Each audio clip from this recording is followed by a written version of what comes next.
Hey everybody, welcome back to another video. Today we're going to be going over CSGO economy. Alright, we're going to be going over the basics and then some examples after that. We are not actually going to be going for like the flow chart or, if you win this round versus if you lose this round and then going into the subcategories of that, what you should buy, blah, blah, blah. We're just going to go into examples so you don't have to try to follow a flow chart when you're on round 10, right? You can just look at your teammate's economy, your loss bonus, and then you can go off of that. So first off, the loss bonuses. First, we have $1,400, and then you're going to go up in $500 increments. 19, 24, 29, and then the max is 34.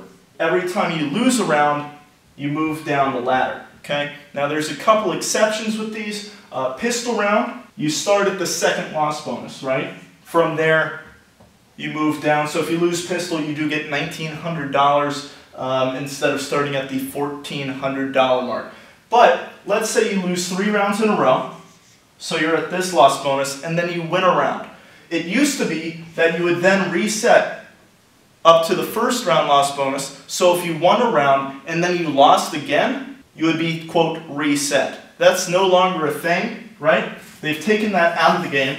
So now if you lose a round, and you're at 3-round loss bonus, you move down to 2. You lose another round after you won the round, you're back to 3, right? So it takes out the whole getting reset, and it's better for the economy, all right? You can't streak together rounds as much.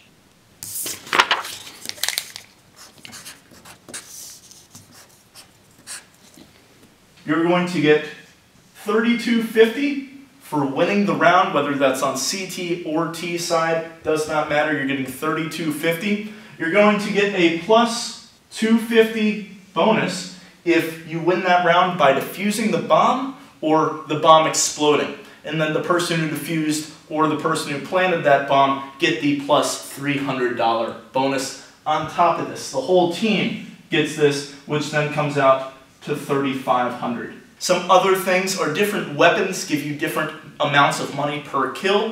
The lowest is the Zeus, gives you $0. Then you have the Op, gives you 100. Then you have all rifles and the P90 and pistols give you 300.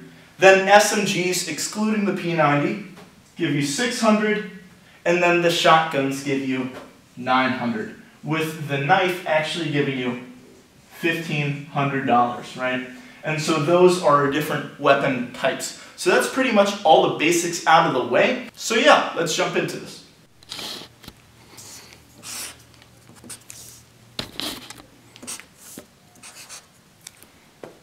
So we have 3 examples up on the board here, and just a couple notes before we do go into this. One, T-side economy is easier than CT side economy, just because things are cheaper, specifically the AK versus the M4, regardless of what M4 you use.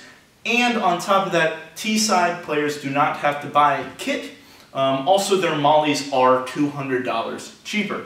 So, just keeping that in mind, let's go through the examples, and we'll go through if it is CT side or T side, what players should purchase, okay? So, for the purpose of this, let's say that you are this top row, and these are your teammates going down the board, okay? So first example, you're on second loss, so you're getting $1,900 after this round, and this is the money that you have. You got 2 players below $1,500, and then you got 3 players, okay money. This guy could buy FAMAS armor, these guys will have to go SMG armor, these 2 would have to go pistol armor if it does come to that. So let's think about this. If you save all this money and you get your plus $1,900, what is your lowest player's economy left with? So you get plus $1,900, so that's going to be $3,300. What are you going to be able to buy with that? You can't get a full buy with $3,300. You could do FAMAS light armor kit, but you're not getting that M4 armor.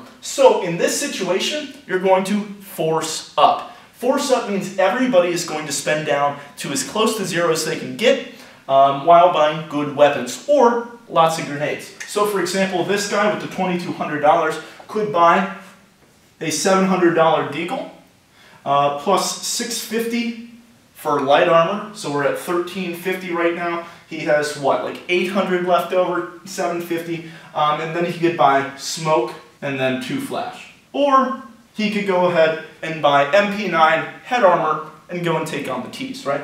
So this is CT side for this. Pretty much gonna be the same for T side, right? You're on second loss. This is when people are on double save, right? It's because they save this round. They get their plus 1900 because you guys lose because they save, right? Then they get up to 3300, right? They have to save again. They have to maybe half buy, where he spends that $3,300, maybe buys down to 2K. And not a good situation. It's a double save round. You also have a second player on this. If you only had the one person on double save, let's say this guy had like 2,500, this guy's probably going to be screwed. These people want to stay above $2,000. So next round, when you get that plus $1,900, these 4 people right here, right, they can buy M4 armor kit, maybe some grenades in there depending on if they get kills, while this guy is left to buying SMG or something like that. So if it's 2 or more players on double save, then it changes the situation. Example 2, you got a bunch of players who have money, but again, it's only their second loss, okay? So they get plus 1900 at the end of this round. Basically going to be the same thing for T side and CT side on this as well. So all these players, actually, you know, it might differ a little bit. If this is CT side, I would recommend that all these players stay above $2,000. Just in this example, you know, with the one person on double save. Nobody's on double save here. So everybody should stay above $2,000, buy down to, you know, about 2K. And if it's a pistol and armor for this guy, maybe SMG armor, maybe just pistol, maybe doesn't even buy anything, and then maybe pistol armor, depending on, probably just recommend a pistol for this guy. And then next round, because they're probably going to lose this because they don't have the full investment, right? Next round, they'll all be able to get M4 armor.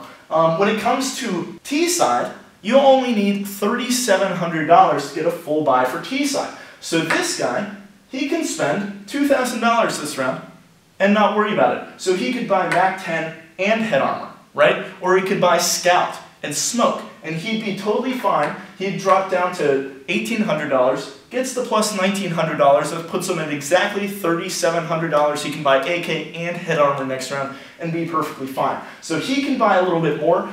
Usually, so CT side, like I said, you want to stay above 2,000, right?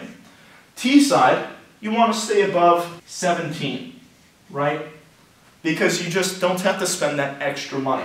Now example 3, this is where most people get it wrong, right? You have a ton of money on the board and you're on your 5th round loss bonus. You get $3,400 next round. What does this mean if you're the CT side? CT side, this means you need to stay above $1,000. So at the end of the round, if you lose it, you're at $4,400. Or if you're T side, you want to stay above $500. So again, you want to stay above 1,000 or you want to stay above 500, depending on what side you're on. Now the reason for this is because you're getting so much money, right? This guy could buy, if it's T side, this guy could buy AK, armor, head armor included, and still have the $300 left over. They lose the round, he's at $3,700 again, he can buy AK head armor again, right? So usually, you want it on T side, these kind of rounds where you're on your max loss, you're going to want to buy down close to 0, around that 500, 300 to 500 mark, right? But as close to 0 as you can, giving yourself the best possible purchase. CT side, you can't just buy down on max loss. You need to save a little bit of change, closer to 1,000, maybe even 1,500 if you want the op, or if you want some better grenades and kit, all that. But yeah, lots of people mess this one up. So thank you all for watching. Hope you have a good day, and I will see you next time.